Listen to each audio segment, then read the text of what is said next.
Okay, I think I'm live. Oh shit, I am. Okay, hello everyone. My name is Richard Miles. I am an academic scholar, so I'm a academician, music composer slash producer, and psychic medium. So I stay very, very busy, and I am a huge proponent of higher education. That's very important to me. And the reason is because of all the ignorance that I see on a daily basis, just in real time, on social media, of blatant lies that people are spreading to deceive. I believe a lot of it's intentional. I can't say all, I cannot really quantify it, but if I were to guesstimate, I kind of feel like most of the people that are posting these things are doing it intentionally to mislead, deceive, and to serve a hidden agenda. Like there's something they're trying to achieve. Either they're dealing with self-esteem issues, not feeling confident and comfortable with who they are when they look in the mirror. It could be a myriad of things. But I just notice how on social media that a lot of these lies garner so much attention, likes and views. And it's really sad because this is why many Americans and people from different aspects of the world fail when it comes to going to college or university. They don't do well is because they're taking things for face value as opposed to actually doing the research themselves. So it's kind of like an illustrator. Like all they're doing is like an illustrator versus a reader. Illustrators to me, besides, composing art, whatever, are people that look at photos, look at illustrations, but they don't read the material. Readers actually read, process the information. Well, there's a lot of illustrators. All they do is look at photos, or they may take bits and pieces of information and draw a conclusion based on that little information that they read on social media, as opposed to actually doing the work, like your due diligence and doing the research to see, is it really true what this person's saying, right? And you don't go by hearsay, because hearsay is tantamount to like, I'm sorry, I wish it was hearsay, but paralogy to me is like tantamount to hearsay in a court of law. It's in one ear and out the other. Judges, if they're doing their job, unless they want to, receive a writ of mandamus from the circuit court. But I'm talking about like judges in general, if they're doing their job, they're fact finders. They don't care about opinions. They don't care about your feelings. They're fact finders. They're axiomatic fact finders.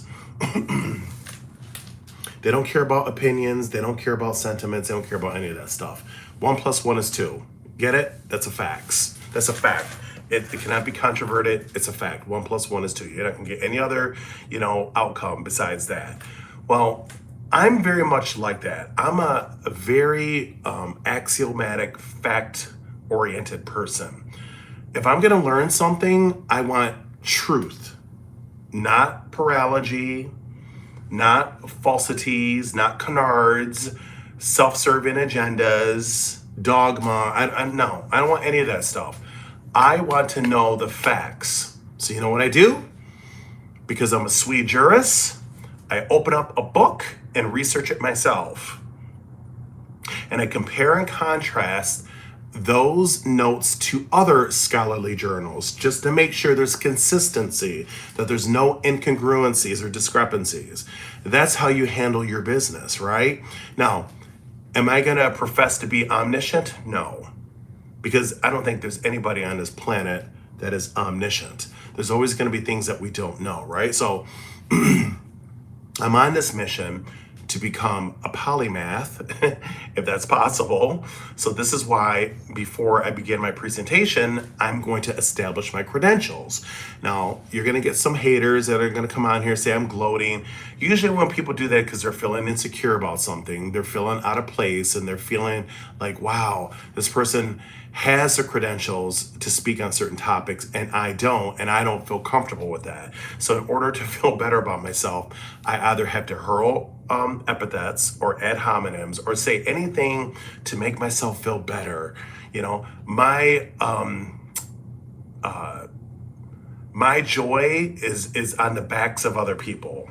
You know, my happiness is at someone else's expense. This is how some people operate, right? Well, I'm just here to tell you, you don't go into a doctor's office and have that physician operate on you unless you know that person's a doctor if you're doing your due diligence. This is why they have all their credentials affixed to their walls, because they want to establish credentials, you know, that this is who I am. Well, I'm going to do the same thing.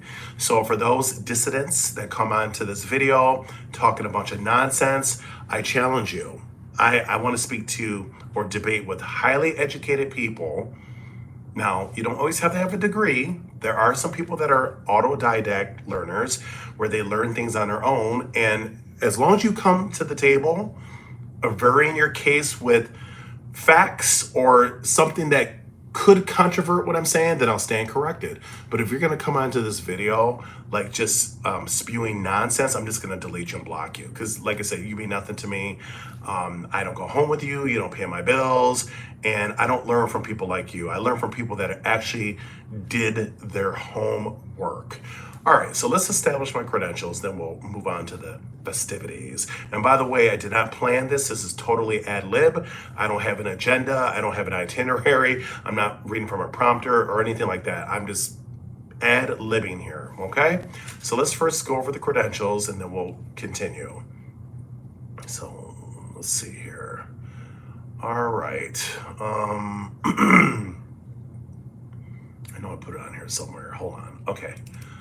So make sure my education is visible. So there's my associate's degree with honors, my bachelor's in social work, which is considered at the baccalaureate level a professional degree, because even at the baccalaureate with a social work degree, you can acquire a state license in certain states, just so you know. Okay, and then I have a master's in education, school counseling education. I'm working on a second master's at GCU, a master's in criminal justice, legal studies, so it's gonna be a legal degree. And plus I have 17 certificates from various universities in law, particularly Harvard and Stanford, Cambridge, Berkeley, etc. So I'm just gonna show that real quick and then we'll continue. Hold on. Okay, so there I am right there. Those are my degrees and my certificates. It's my resume. So take a good look, take a screenshot if you need to. But I come to this discussion replete with knowledge. I'm a maven, okay? Replete with education. So I just want to get that out of the way, okay? Alrighty, so put that there. Okay, so let's see the first topic I want to talk about. Okay. Now, I read a lot of nonsense on social media about the one drop rule. And as I mentioned before, I get so sick and tired of people spreading false information without doing their research. First thing is, the one drop rule, ladies and gentlemen, came from slavery, just like 3/5 of a human being. And if you're silly and gullible enough, or just say ridiculous enough, to accept something from slavery, then there's something going on upstairs. I'm gonna be very blunt. I'm not gonna sugarcoat, euphemize. I'm gonna tell you the way I see it. There's something going on with you, because if you are against slavery, which any rational, normal person would be, why would you specifically accept the one drop that comes from slavery. Why would you do that? I have a strong belief. Now, again, I can't say this applies to everyone, but I have a strong belief that when people that are insecure about their phenotype, when they look in the mirror, they want to bring in other people that they live vicariously through and think that whatever privileges that that person is going to experience because of their near Eurocentric features is going to somehow trickle down to them. And I'm just going to be honest with you to burst your bubble. That is often not true. Okay. And speaking of that, I just completed a research paper. I think I put it in here actually. Hold on. Let me see. Yep. Okay. So this is my graduate program, my second master's I'm working on. And I'm getting straight A's, by the way, because I'm a good student. I work hard. So this is my master's essay, one of my essays I had to do. This is on colorism in the penal system. Now remember, I don't come to the table with hearsay. I go by scholarly journals, facts, credentialed people with master degrees, PhDs, professional degrees, etc., that have done their due diligence with approved evaluative instruments for research, whether it's a cross-sectional design, longitudinal, inductive, deductive. I go by those individuals because they are using approved evaluative instruments. Usually surveys are like one of the most inexpensive ways to, conduct a research, but there's other things too, like experimentation, etc. But I go by that. I don't go by opinions, okay? So this is a research paper. I got an A on it, but let me just go through it. Now, initially it was a 20-page paper, but, my professor said, Miles, I know you love writing. You're a great writer, you're a great researcher, but it's, there's a certain amount of words that I want you to not exceed because it's capped, because, she has other students to grade and stuff. So I get it. You don't want to overwhelm yourself. But initially it was 20 pages. And if I wanted to keep going with this research, I had over 50 references, journals, articles, studies done on colorism in the penal system. So I just had maybe a quarter of those, but let me just kind of go through it. So this is my paper. I don't want anybody plagiarizing, so I'm gonna go through fast. So let me get to the references. So you can see. See, I go by, excuse me, scholarly journals. So in these journals here, they talk about how mixed race people with a light skin, and mixed race people come in all different phenotypes. We can have loose textured hair, straight hair, curly, wavy, 4C hair, tight coiled. We're very diverse people. We're a variegated group of people. We come in all different, variegations. We can be 50-50, we can be 75-25, because not every mixed race person is exactly 50-50. I want to make that crystal clear. And do I know that race doesn't exist? Of course I know that. It's a social construct. But there is a thing known as genetic markers. We do have genetic markers and genetic sequences that are, what's the word I'm looking for? That are concomitant to certain physical characteristics. Just to let you know. So I go by that, even though we're all part of the human race, so we're not like different species, like, a lion versus a tiger, but we're all part of the, we're all included in the human race, or we're all subsumed under the category, under the human race. I understand that. So I'm not, debating nor controverting that. But there is a thing known as genetic markers, right? And there's certain characteristics that are considered to be the codidity of certain groups of people. So for example, our original ancestors, ladies and gentlemen, because I am half West African. I had my ancestry DNA test done, and my father just had his done too, which was kind of cool. But I'm half West African and half European. Now, I'm not exactly 50% African because my father passed some of his white ancestry down to me as well. So I'm actually like 44% African. Not that I'm, grasping for straws here in terms of numbers, but because I'm still a whole person. But my point is 44% African, 54% European, and 2% Arabian or Arab. So, close enough to 50-50, okay? But our original sub-Saharan Africans that were brought here during chattel slavery, the transatlantic slave trade, were not light-skinned. And I'm sorry if the truth upsets some people, causes anxiety, you want to run away from it, whatever. If you're dealing with your own internal battles, I'm sorry, that's something that you're going to have to seek support or therapy for. I can't help you with that. But I'm a fact finder, and I was a very good student in school. I listened to all my professors. Oh, and let me just, before I get to this article, I'm kind of jumping around, so excuse me. Let me show you something else in terms of my credentials, because, that's very important. Okay, so these are my credentials, and you can see all my certificates. I thought I just showed it. I'm sorry. I'm still a little tired. I'm kind of like sleep deprived. So that's me. Okay, my degrees and certificates, whatever.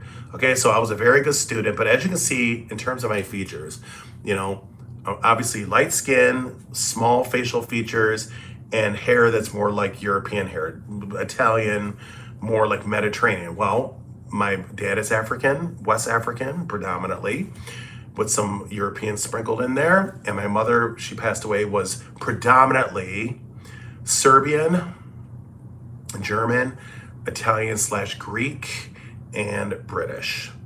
So she was European. Oh, she had like a little bit of Middle Eastern, because my father doesn't have Middle Eastern, so it comes from my mother.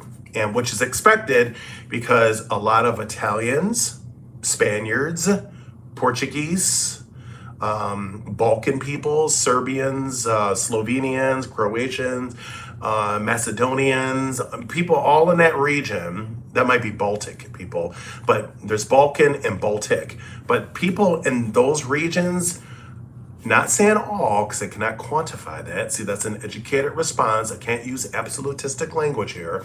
But many of those people do have Middle Eastern ancestry.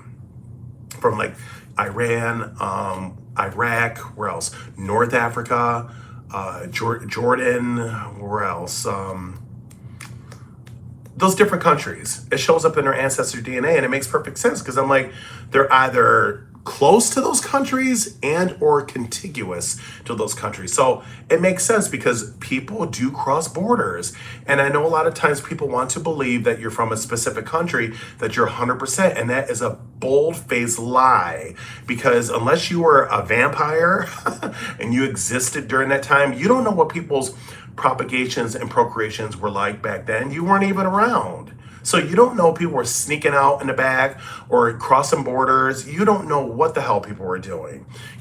Just like Americans versus Canadians, people cross borders all the time and have children, and those children settle either in Canada or in the US. You get what I'm saying? So I don't know why people think there's like this demarcation in their country, their respective country, that does not allow them to cross the border and to mix and mingle. But it happens all the time. So just because you're from Italy, Spain, Greece, whatever the countries, does not mean you're 100% Italian or 100% Greek. No, I don't care if 5 generations lived there. You don't know what happened prior to that. Or within those 5 generations, you don't know what people were doing. Again, you weren't with them 24/7. You're not handcuffed. So you're not handcuffed to them. So you don't know what people are doing. But I just don't understand why people would try to argue that. Like, it's just silliness. Like, are you just trying to lie, or just continue this charade of being something that you're not because it makes you feel better about yourself? Like, at the end of the day, you can run all you want, but the truth remains. Like, the earth is still round. It's not flat. It is round, okay? There's nothing you can say or do that's going to change that. But some people, what is called reductio ad absurdum. Some people adopt a lot of reductio ad absurdum mindsets, right? They just say things that make absolutely no sense at all. That the earth is flat, and you know damn well it's not flat. Okay, so going back to what I was saying earlier was that I'm a fact-oriented person. And I like to stick to facts. I don't care about feelings. I don't care about any about that. I care about any of that stuff because they're, to me, mere distractions. I want to focus on facts. So as I mentioned before, is that our original ancestors never came here with my features. I mean, really? And I'm going to show you some photos just to educate you. So when people say we come in all colors, that is a lie. Mixed race people come in all colors. It started with us, biracial people. And when we have kids, because, you know, we're parents too, right? I mean, we're not celibate. A lot of us have children, just like anybody else. We can either have kids with another biracial person of the same mix or a biracial person of a different mix. See, lots of variables here. Or a pure Black Subsaharan African, a pure white or white European. You just don't know where it's going to go. But we do have children like everybody else. So I don't understand when people say, oh, well, I'm not biracial. Like, that's the only example of being mixed. No, there's a thing known as multi-generational mix, where both parents could be either biracial or multi-generational mix. But if you trace it far enough, if you dig deep enough, your original progenitors was a biracial person or persons. That's where it started, just so you know. Okay, so let's get into some more facts here, because I love educating people. Okay, let's do, oh, so the research paper, I'm sorry, let me just finish that and then I'll go to the next thing. I'm sorry about that, everyone. I told you I don't have a sheet with, you know, I don't have a schedule or anything. I'm just doing ad lib. So I'm sorry if I appear to be like desultory, because I can be sometimes a little desultory and garrulous. So excuse me. Let me find that paper. Okay, so going back to this paper here. So you can research it yourself, whatever. But again, these are not all the references, just so you know. There's over 50, but again, I had to truncate my paper because my professor told me I exceeded the word amount and she was gonna take some points off. Not because of the content, it was just too much, too voluminous. But there's a clear distinction, and again, I'm not doing this video to profess one group is better than any other. I am the polar opposite of that. I promote and advocate for equality and equity across the board. Across the board, doesn't matter who you are. If you're being disenfranchised, I'm gonna be an advocate for you. So just to make it crystal clear, okay? But I also don't buy into bullshit and lies, you know? So I'm here to disabuse a lot of those faulty mindsets and paralogistic mindsets thinking that, oh, we come in all colors without being mixed. That's a lie, and I'm gonna prove my veracity in this presentation. So again, these are all studies done on the penal system, how mixed race people versus black individuals, because I was gonna do white versus black, but that's cliche, everyone's doing that. You know, I was like, I want to do something different because we had to do something about discrimination. We had to write a paper as a requirement about discrimination in the penal system. And I was going to do one about gender discrimination. I was like, people do that, a lot of that. You know, that's something that's commonly done or research. Gender discrimination, black and white. Those are just typical. I wanted something different. So I chose black versus mixed race. And this is what I came up with. And again, these are not all the articles. There's over 50 of them. But again, I can't include everyone because remember I told you my professor has limitations. But there's a clear distinction that mixed race people in general, according to all these studies, received less prison sentencing. Oh yeah. Versus black males in particular, women too, but especially black males that committed the same crime but were doing more time. Yes. So don't tell me there isn't a difference. There is clearly a difference. So let me give you another example. This is in my paper. Do you remember Jeremy Meeks? They deemed him as the quote unquote hot felon. Remember him, Jeremy Meeks? Light skin, he's biracial, light skin, this is what I wrote about him. Blue eyes. Now, he was facing, listen to this carefully now, this whole thing is about him, about colorism, how mixed race people, not saying all, but generally speaking, are still accepted more than black people. I'm not making this stuff up, I go by research, right? I'm not opining my thoughts on this or whatever. I'm giving you concrete research because I'm a research-oriented person. And research has power, ladies and gentlemen, to change or reform public policy and law. Your opinion means absolutely nothing, just like mine, unless I can establish my credentials before a presiding judge. But besides that, you got to go by research, okay? And that's what I'm doing here. This right here is an example of light skin privilege. Jeremy Meeks was facing 60, let me see, how many months was he facing? Give me a second. Okay, right here, 63 months he's supposed to be facing because he had a serious felony. He had a possession of a firearm, and I believe he robbed somebody. He had like two charges. Now, he's had a number of charges, throughout. He's been in and out of prison, unfortunately, throughout his life. And I believe the aggregate amount of years served behind bars, 10 years. But I even question that because he's had several, criminal offenses. And I'm saying to myself, he should have been in prison longer, but see, that light skin privilege. But this proves my veracity. So he was supposed to serve a 63-month prison sentence, but the judge reduced it to 27 months. Now, and I know that is a significant difference, right? So we're talking a little over 2 years versus, what is this here? 12 times, 5 to 6 years? 63 months? There's a big difference, right? And you know what she says here? And I quoted it too. Where did I put it? She had said on record the reason why she was granting clemency is because she wanted him to pursue his modeling career. Yes, he was receiving, now this is when he was in jail, due to these charges we're talking about. He was receiving hundreds of letters a day from modeling agencies, women that wanted to have sex with him, all this craziness, right? While the other prisoners or the other felons that were with him, because he didn't do this alone, nobody paid attention to them. And they were dark-skinned, fully black, they weren't mixed race inmates, and nobody paid attention to it. And they were good looking too. They weren't unattractive. I mean, not that I'm judging another guy, but they weren't bad looking. But they received no attention. But he was the focal point because he's light-skinned and has blue eyes. Just think about what I'm saying now. And this article talks about how those features or characteristics worked in his favor.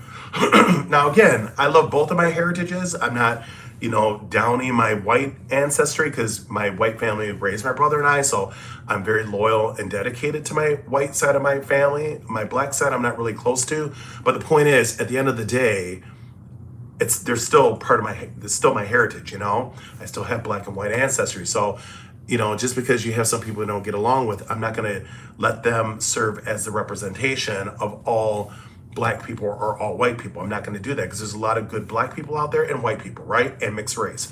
But my point is, this is an example of light skin privilege.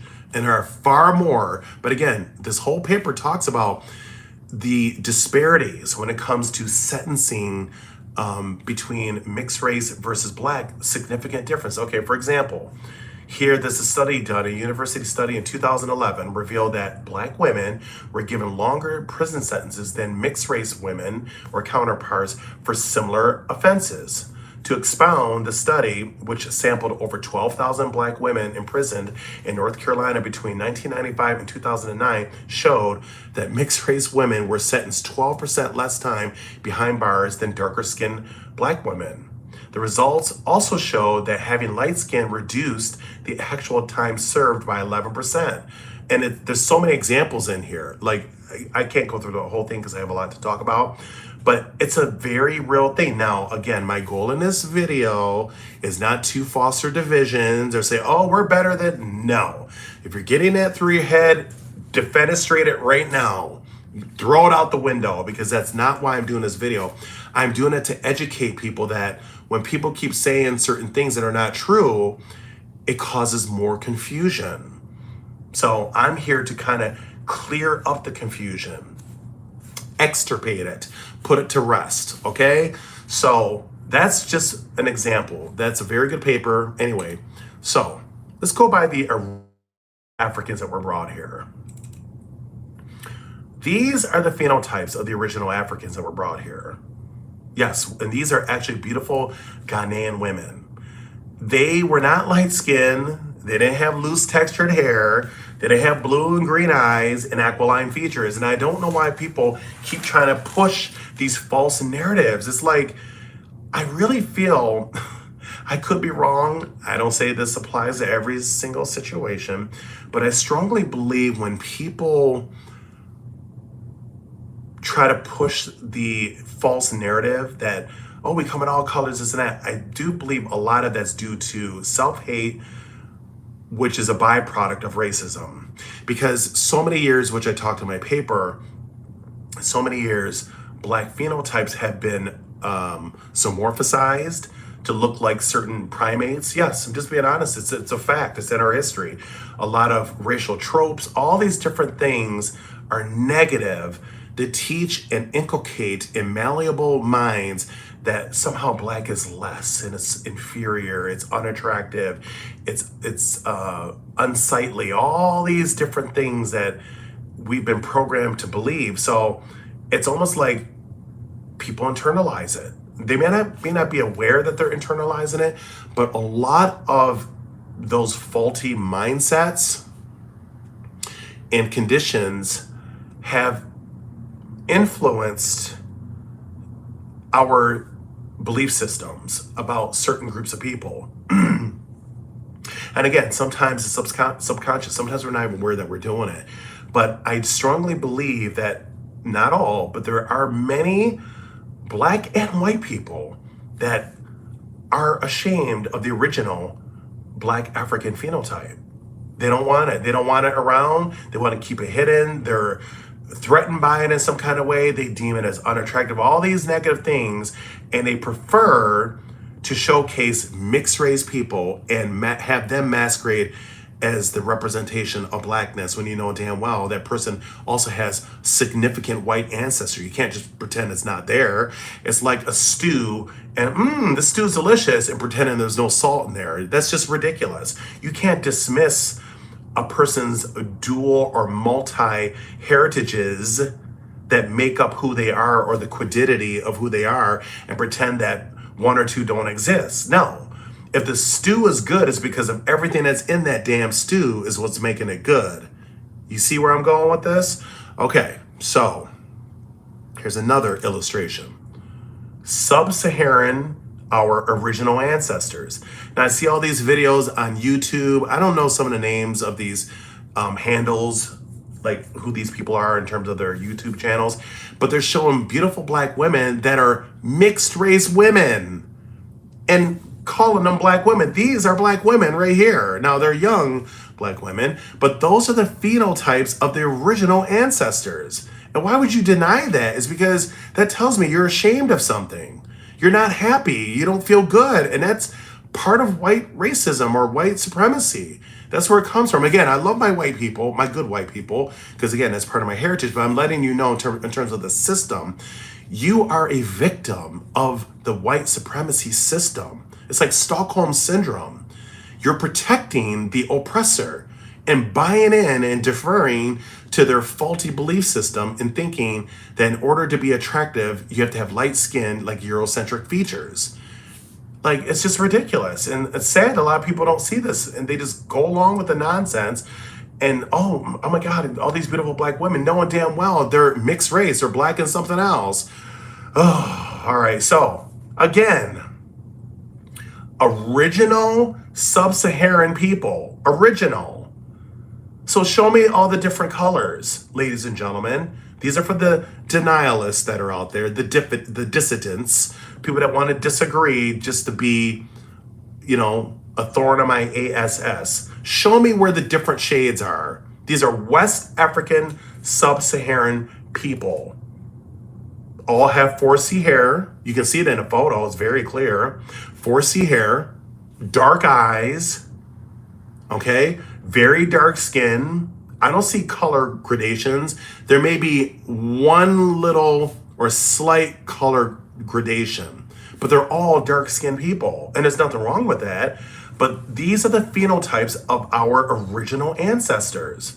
But yet, you continue to want to use mixed race faces as, a representation of blackness. Why? Why is that?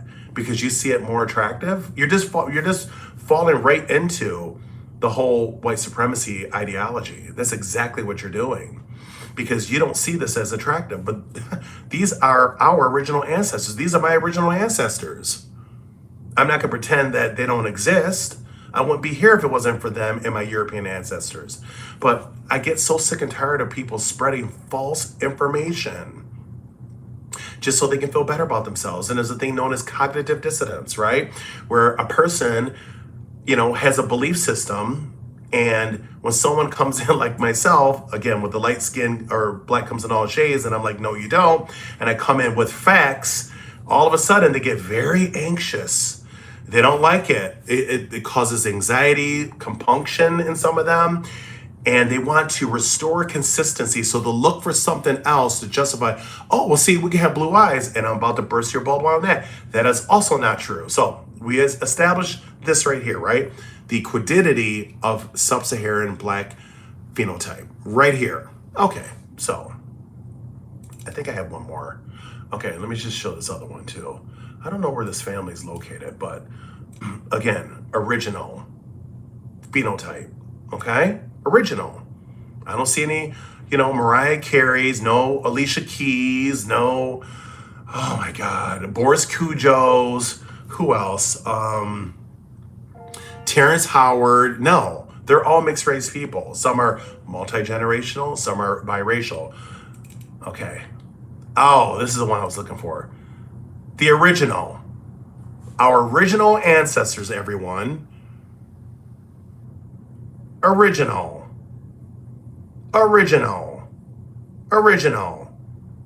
Dark skin, 4C hair, dark eyes. That cannot be controverted. And all of a sudden I see these videos with, these obviously mixed race people and they're black. Really? Come on. Why are you doing that? Like, stop, guys and gals. Stop running from our ancestors. You're just showing the world that you're ashamed of where you come from. That's not a good thing. That's a horrible thing. Be proud. Our ancestors worked their asses off to fight for justice, for you to be alive, for us to exist. So why are you, acting like they don't exist? Like, really, it's like you're obliterating and annihilating all of their hard work throughout the years. And that is completely ridiculous, outrageous, and it says a lot about your character. Like, that's not a person to me of probity. That's a polar opposite. Okay, so there you go. Cannot be controverted. Those are the original sub-Saharan people. Okay? All right. So let's move on to the next festivity here. Okay. So I always hear this nonsense. Oh, we can have blue eyes. Oh my God. I cannot believe some people. But anyway, I have to burst your bubble on that. So it's false information. If you see a black beautiful child like this one here, a little king. See the blue eyes? Those are not, AI or CG or anything. No, or filters. That's his actual blue eyes. That's called Waardenburg syndrome, ladies and gentlemen.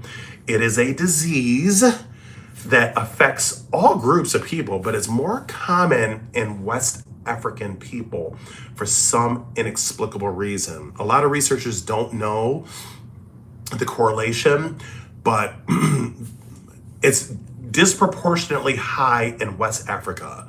So like Ghana, those countries, I have to look at a map, I believe Nigeria, sub-Saharan, it's common in those countries. They don't know why, but those are not natural blue eyes. They're not normal blue eyes. They're natural, because I gotta be careful with my terms here. Natural in that it's on his body, like it's in his eye sockets, it's part of who he is, yes. So in those terms, it's natural, but it's not normal though. See, Waardenburg syndrome, it's not normal. Waardenburg syndrome has been known to cause a lot of neurosensory problems like hearing loss, sometimes vision issues. They can have, I'm going to go through some examples. The blonde forelock here, see here?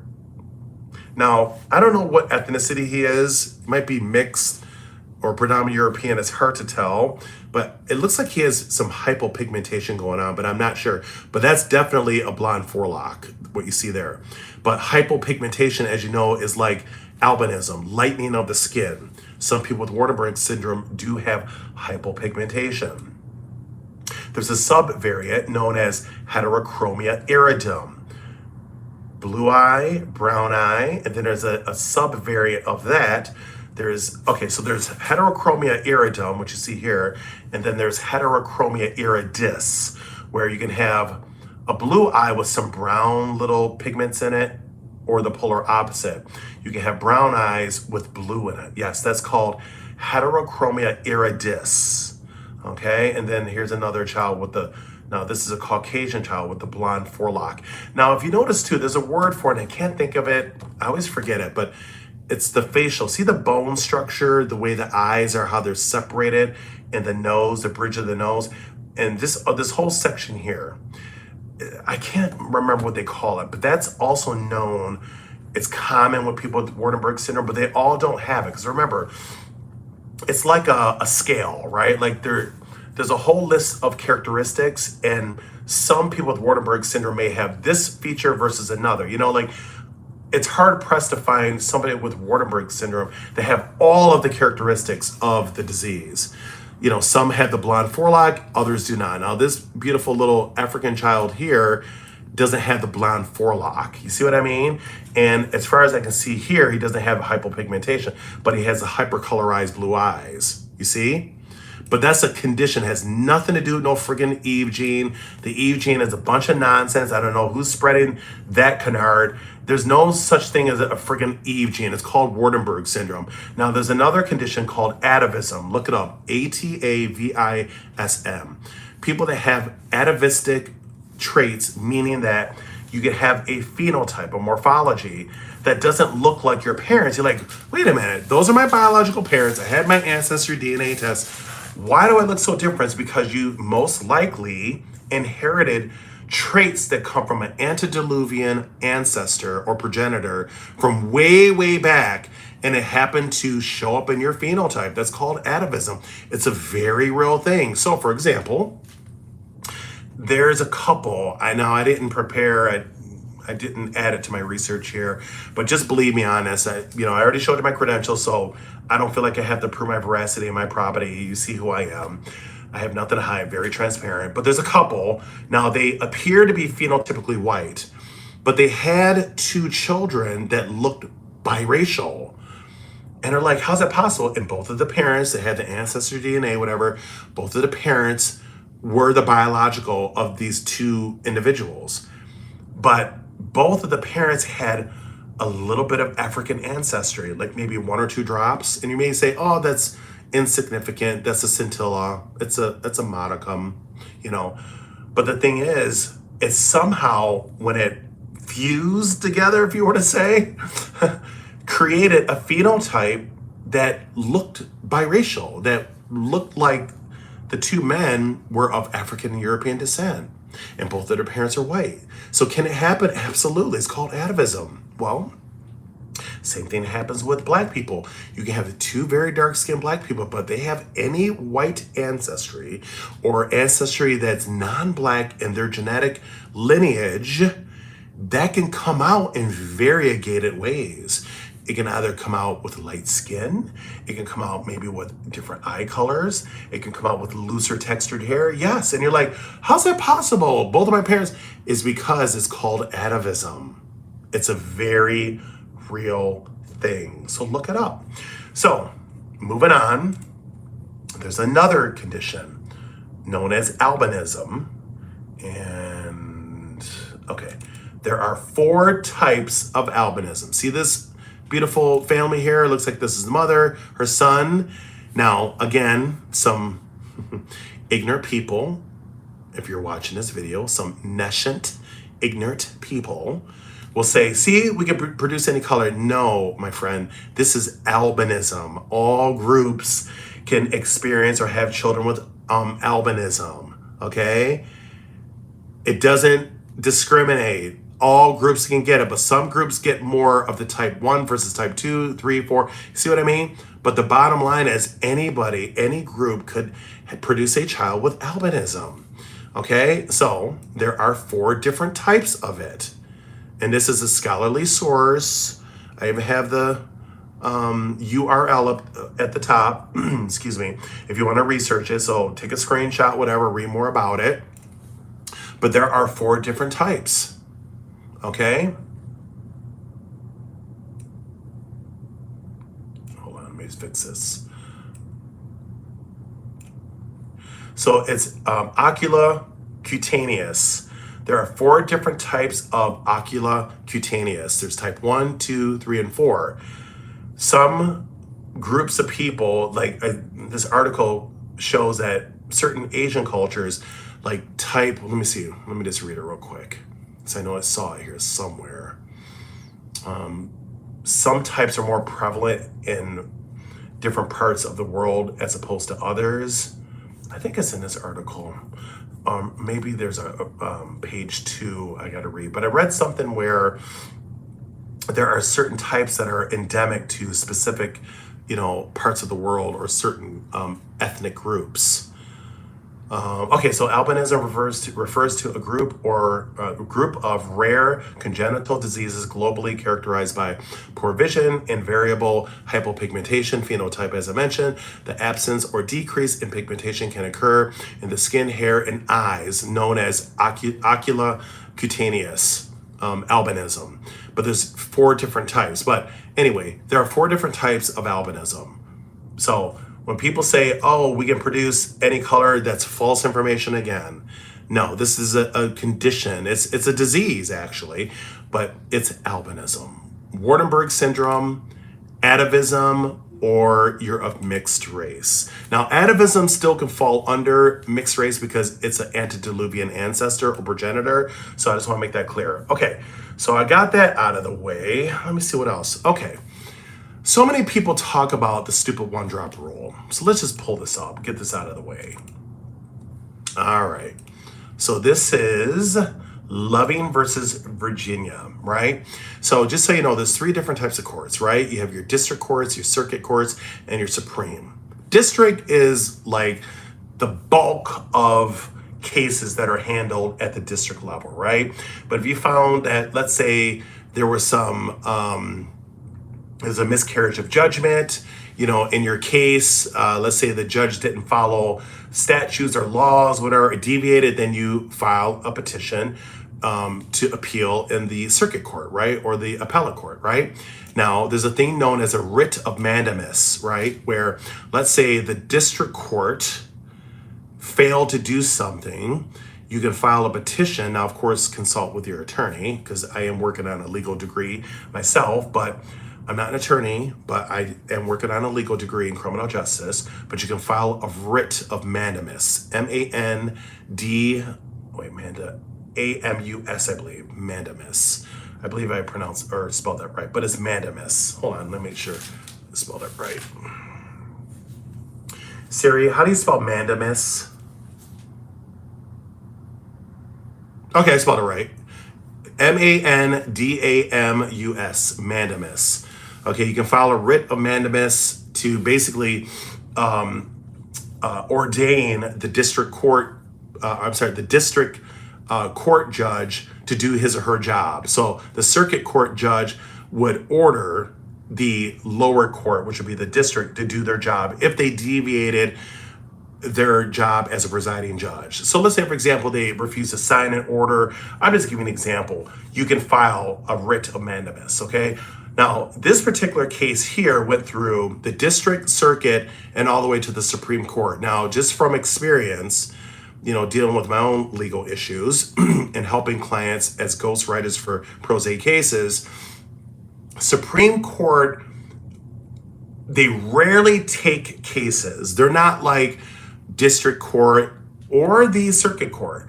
they rarely take cases, and if they do, they're usually, not absolutistically, but usually dealing with cases of civil right violations, constitutional violations. Usually they deal with those types of cases, like disenfranchisements that were imposed upon a person's constitutional rights, their liberties, civil liberties, so on and so forth. Is usually constitutional type oriented cases that they handle, just so you know. Now there are exceptions, but I'm talking about usually that's what they handle.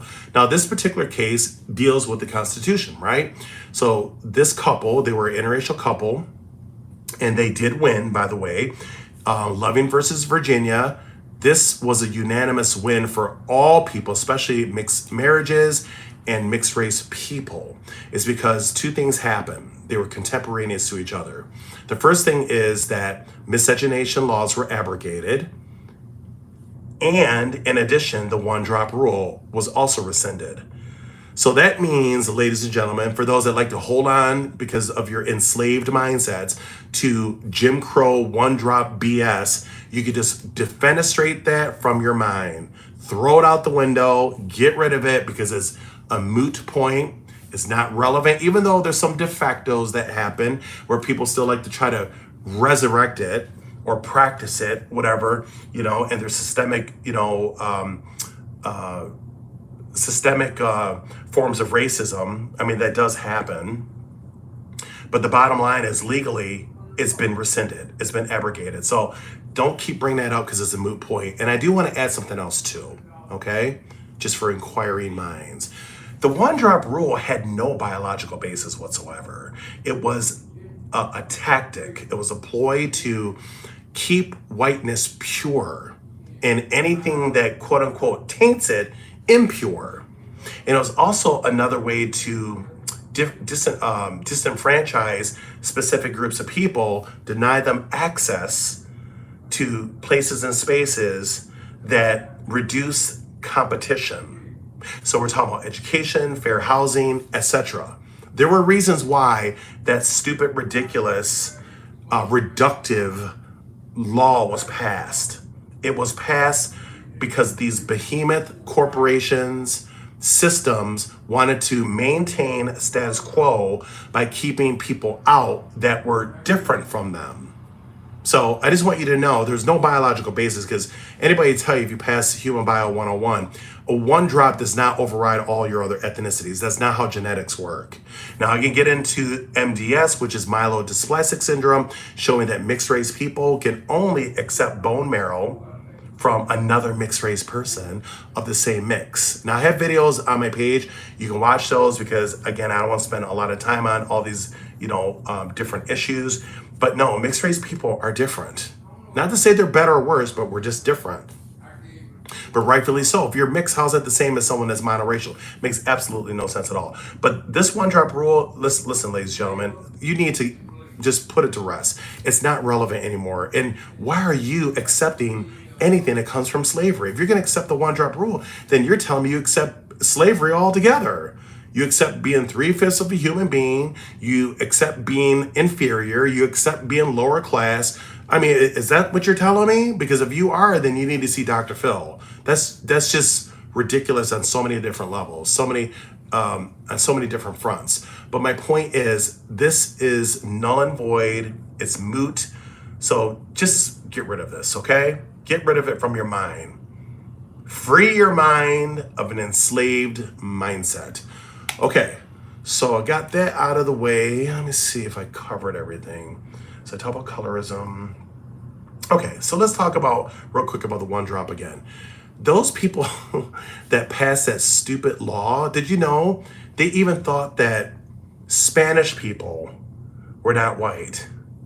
Yes, you heard right, that Spanish people were Mexicans. Now, I love my Mexican people. I love their food and culture, very rich. But anybody will tell you that most Mexicans are mestizos, right? They're a mixture of Spanish European, or sometimes Portuguese, because remember, Portugal's right next to Spain, okay? They're part Iberian, which is usually Spanish and sometimes Portuguese. I've seen some ancestry DNA results that show Portuguese too, and indigenous Indian, sometimes West African. Yes, that shows up also in their ancestry DNA results. So let me just show you something real quick, because again, I'm all about the education. Hold on, let me see. Okay, let's have a little fun here. So let's talk about, see this family here? You know who they are? Now, even though Spaniards, just like other Europeans, can come in different phenotypes. Some of them could be very Nordic looking, and others could be very like Middle Eastern looking. It's because usually the ones that look more Nordic have more Nordic ancestry. Yes, Europeans are mixed too, many of them. I can't say majority because I haven't ancestry DNA tested every one of them, and that would be an absolute, and I'm not going to use absolutistic language in this presentation. I know better than that because I don't have an evaluative instrument to test every single inhabitant of those countries. So, but I will say many. I don't know what magic number that is, but these are Spaniards here. See? King Carlos and Letizia, and these are the two beautiful daughters. Those are Spanish people. Now, sometimes Spanish people can be darker, look more Middle Eastern, but so can Italians. Now, when people say Spanish are not white, remember these people I told you, these from Jim Crow era, were so ignorant, they didn't realize that Spain is next to France and Portugal. That's how stupid they were. And you're gonna believe what they tell you? Ignorant people that don't even know their geography. Yes, these are Spanish people. They are white people. These particular are white people. Now, they may have some other mixtures somewhere in their gene pool, whatever, but phenotypically, these are white people. Now, this actor, John Turturro, let's examine his features for a minute. I like him. He's actually a very good actor, and he's underrated in my opinion, my professional opinion. And I apologize if you can hear my father. He has Alzheimer's and dementia, so he's right now talking to himself, so that's part of the disease. Okay, so this is John Turturro. He's an actor. Now, he does have a Roman nose, if I were to analyze his phenotype. But his hair, that's African hair. That's what I call, now I saw some other photos, he may have picked it out, I'm not sure. But his hair looks more like it's maybe a 4A or 4B. I want to say it's 4C, like my father, but I would say more like a 4A, 4B. That's not European hair. Now, if you look at him, he looks mixed race. If I blocked his nose, let's just cover his nose for a second. He could pass for Puerto Rican. He could pass for Middle Eastern, biracial, half black, half white, or let's say a quadroon, like one parent is biracial, one parent's white. He looks like he has some black African ancestry. And I'll tell you something I find very interesting, John, if you're watching this, and again, it's not a slight, I'm just all about full disclosure and transparency here. When he was on PBS Ancestry DNA, they didn't show his admixture. I wanted to see that, and I found it quite interesting how his episode was stripped and framed to not show that. I want to see his admixture. Okay, we know that he's predominantly Italian, which is wonderful, but there's something else in there besides Italian, and he refused to show it. So come on, guys. I mean, does it take a rocket scientist to figure out that usually, I cannot prove it, but usually when people hide things, that usually means they don't want you to know something that either goes against their belief system that they were taught or brainwashed for years, or something that's going to make them feel less in some kind of way. And because of racism, a lot of times people want to assimilate under the dominant group as much as possible because they don't want to be discriminated against. I understand that mindset, and I understand it's called survival. Listen, I get it. I'm not saying it's okay. I'm not saying it's wrong, but I understand it. But sometimes people want to avoid accepting certain things about their heritage because they're afraid of being stereotyped or now minoritized, lumped into a group that's disenfranchised historically. It could be a number of things, but it's usually not a good thing. But I found it very, very sneaky, deceptive, almost subterfuge when he refused to show his admixture. I want to see that, John, if you're watching, because his brother appeared on a show I think it's like, it's on YouTube about Italian heritage. I forget the name of it, but he appeared on a show and he kept saying, now this is John Turturro's brother. My hair, he just brought it up on the show. My hair isn't black or white, it's in between. And then he said he's not fully Italian, he has something else mixed in, but he didn't say what it was. I'm like, dude, say what it is. Like, what are you guys afraid of? See, I'm just telling you listen, I like both actors, but there's a part of me that, I kind of like lost respect for both of them because I say to myself, you're hiding something. Why don't you just say what it is? What are you afraid of? And by them not saying it, most likely it's probably North African, Middle Eastern, and or Sub-Saharan African. I believe it's one of those three. So it could be one out of those three, two out of those three, or three out of the three. But to me, this is not a white man. This is a mixed race person that's masquerading as Italian. Now, again, he might be predominantly Italian, but he's something else though. This is a white family to me. Spanish. That's not a white man. Now, let's have some more fun. You ready? Again, it's all about the education. Okay. Robin Thicke, white as far as we know. Paula Patton, who's like me, mulatto, biracial. And this is their biological son, Julian. Now, let's look, compare and contrast. Him versus the little kid. Who's white? That's a white kid to me. If he was with the Spanish family, he would blend right in. John would not. You see? Because to me, if I didn't know their parentage, and somebody asked me who has black in them, I would definitely say him. He's the first one to come to mind. This family wouldn't come to mind talking about their children, nor would he. Because there's no Sub-Saharan African features. He has aquiline facial features, white skin, blue eyes, and straight blonde hair. Even if it was curly, but it's the texture of it is still European though, you see? See, education, everyone. So when people tell me, Joy Behar from The View and Whoopi and ignorant Sunny Hostin or Houston, whatever her friggin' name is, no, dear. I saw the last episode when you're talking about Joy's Italian heritage, which predominantly she is Italian. So yes, she's predominantly. But what they failed to mention was they didn't show us her admixture test. That's what I want to see. You want to know why? It's because I guess she forgot that I watched the show about 2 years ago when she had her ancestry DNA test, and she's about 7%, even though it's not a large or huge percent. But that shows that there was definitely some admixing going on, as I mentioned before. She's 7% Middle Eastern. Joy Behar, everyone. You can see it. Type in Ancestry DNA and The View and watch what comes up. 7% Middle Eastern. So I can just imagine what his genetics would show. That would be very interesting. But now, Sunny Houston, or Hostin, whatever, again, her name is, the one that's a JD. She has her JD degree, which is, to me, always questionable because of her ignorance and stupidity.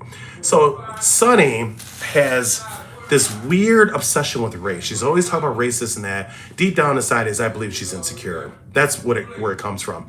And then she had the audacity, Sunny Hostin, or Houston, had the audacity on one of her shows to say that her mother was white, right? Her mother was Spanish, right? White. But what she failed to mention was, I also saw her ancestry DNA test done 2 years ago, and she came out to be 60-something% African. Now, let's do the math, everyone, because even if math is not your strong suit, but there's certain easy, basic mathematical computations that most people are going to understand. Like 1 plus 1 is 2. When you say half, that means 50%, not 58%, not 42%. Sunny came out to be over 60% African. If I'm not mistaken, let me see. Hold on. Let me see. I thought it was like 58%. It was higher than 50, okay? And she had about 38% European and the rest is indigenous. Okay, now let's do the math here. How could her mother be a white woman if Sunny is not 50% white? Think what I'm saying, everyone. Math here. If your mom is 100% white and your father is 100% black, the children are all going to be 50-50 because both parents contribute 50% of their genes to each progeny or each child, right? How is her mother white when she's over 50% African? So that means her mother has African ancestry in her. Now, I don't know how much because she passed away, but it's basic math. And I'm surprised that not one of those cats on her show confronted her and said, wait a minute, Sonny, there's a discrepancy here. You're professing that you're biracial, which is a mixed race woman, but she's not 50-50 like Obama is. Now, I didn't see his ancestry DNA results, but his father looked like he's a pure black African. His mother looked like she's, white. Now, she may have had something else in her. I don't know for sure. But my point is, Sonny is not like me. I'm closer to 50-50 than her. But she said that her mother was white. Now, she was predominantly white, but she wasn't fully white. She also had some indigenous in her and some African. Now, according to Sonny, following that stupid one-drop rule, which again was rescinded, everyone, in 1967, that her mother would be black. But she's not passing her mother off as black. You see what I mean? Again, we have the wrong people in positions on social media spreading false information to the masses. And to me, that's a disservice to listeners and viewers that are actually trying to learn something. You're misusing and abusing your platform to spread false information, Sonny, and everyone else that thinks like her. It's false information. Like, I don't know what else to say about that. It's just ridiculous that nobody with all the education on that panel said, wait a minute, Sonny, mathematically it's not making sense because your mom's going to pass 50% to you, right? How is it that you're only 30-something% white and you're over 50% black, but you claim your mother is full white? No, that's not true. Yeah, I guess she thinks I'm stupid. Well, Sonny, just so you know, you have a JD degree. I'm not going to take that from you, but stick to your law degree because you obviously have not expatiated outside the box. At least with myself, I have a very broad panoply of education. I have certificates in law. I'm working on a second master's in criminal justice legal studies. I have a master's in education and counseling, a bachelor's in social work, a 2-year degree in human services, and several certificates, some in gender, intersectionality, what else? Bioethics, the list goes on and on. Like, you have to go through it because I have quite a bit. Music theory, I have a whole bunch of different certifications because my goal is to become a polymath. But I have far more education than you, Sonny. I have a broader knowledge base than you. Yours is more specific. Mine is broader. So I can hold my own, but you don't know what you're talking about. False information again. You don't come in all colors. Mixed race people come in all colors. And you saying that Kamala Harris is a black woman, she is not a black woman. Kamala Harris's father was of mixed race, Sonny. I don't know his percentages, but the original Africans, again, in case there's a couple addled minds, let me go back. Original Africans, Sonny.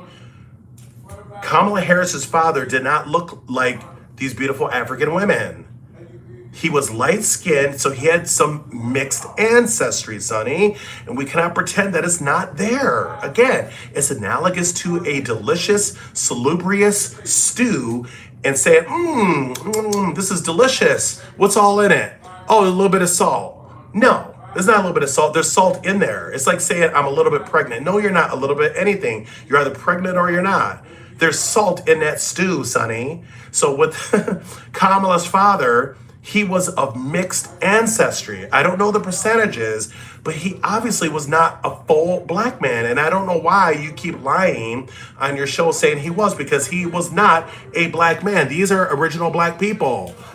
And Kamala's father did not look like that. He was a mixed race most likely multi-generational mixed race person, and her mother was Indian. So how does that translate into a black woman? You sound absolutely ridiculous. And it doesn't matter what sorority somebody joins, ladies and gentlemen. Joining sororities or professing to be this or that doesn't change your DNA. It doesn't change the codidity of who you are genetically and biologically speaking.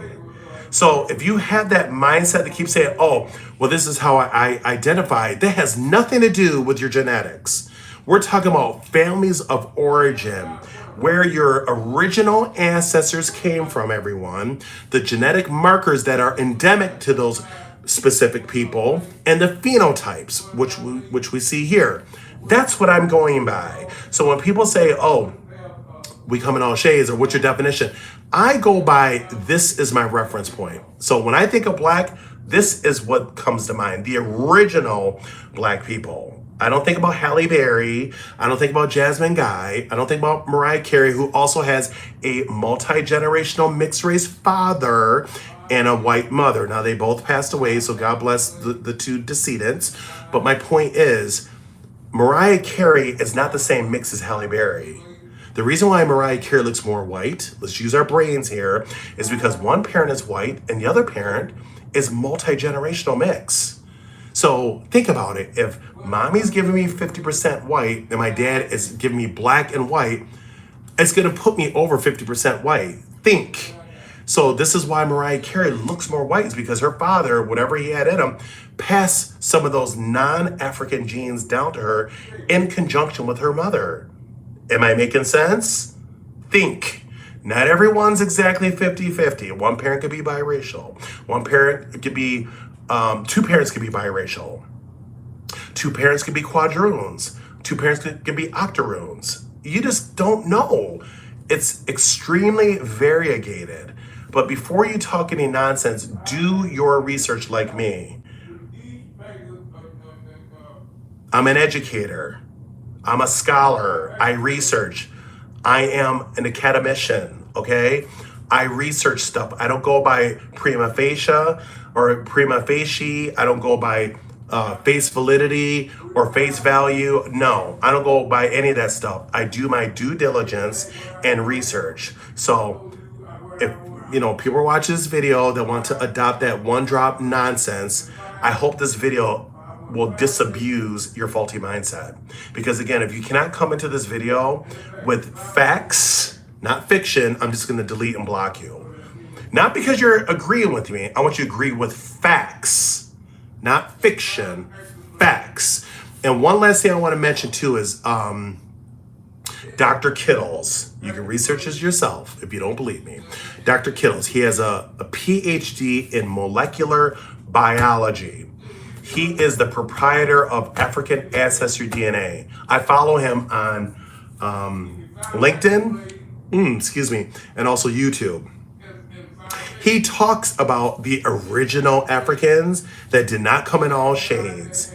And he owns African ancestry. This is why I love when people try to prove you wrong, because they don't want to be wrong. It causes anxiety and compunction and distress. They don't want to go to bed feeling like, oh my God, I've been lied to, or I've been duped because of my incredulity, or because of my credulity, and because of my naivety. Yes, you've been duped, okay? Many of you have been misled and duped by false information, by paralogy, okay? Sometimes people are not aware that it's false information, but it is. Paralogy and sophistry. And I'm here to correct those injustices, I call it, and disservices when it comes to people spreading false information. So Dr. Kittles, again, the proprietor of African Ancestry DNA, he talks about it. The original Sub-Saharan Africans that came here were this. This is how they looked. They weren't light skinned. So for all those that keep saying it, you're lying your asses off. Genes don't expire like a loaf of bread.